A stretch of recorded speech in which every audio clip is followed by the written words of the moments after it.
ဟောလိုစောအခွေးတွေတောက်ထားတဲ့ညီကိုတို့ကျွန်တော်အရင်ဗီဒီယိုကလည်းတင်ထားပေးဘူးတာရှိပါတယ်ကျွန်တော် wall ထဲမှာဝင်စားလို့ရတယ်ဒါပေမဲ့မကြည့်ချင်ရင်အခုဒီဗီဒီယိုကျွန်တော်ထပ်ပြီးတင်ထားပေးပါတယ်ဟောလိုဇောက်အလုပ်လေးတွေကိုလိုချင်ရင်ဒီမှာကျွန်တော်တို့ဖြတ်ဝိုင်းနေဖြတ်တယ်တကယ်လို့ကိုကဒီကောင်ကကြီးရဲဆိုလို့ရှိရင်ဒီကောင်နဲ့မတုံးချင်ရင်နောက်ထပ်ကျွန်တော်တို့ဒီတတေးပဲကွာအဝိုက်တတေးပဲလို့ချင်တယ်ဒီလိုအဝိုက်ဖြစ်ရုံလေးပဲဆိုရင်ကျွန်တော်တို့ကြောက်ပြာအဟောင်းတွေနဲ့တုံးလို့ရတယ်ကြောက်ပြာဖြတ်ထားတဲ့အကောက်တွေနဲ့တုံးလို့ရပါတယ်နော်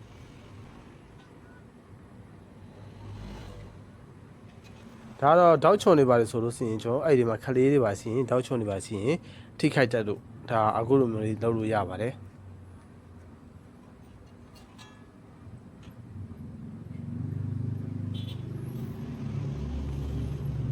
โอเคเนาะဒါဆိုရင်တောက်လုပ်လို့ရပြီ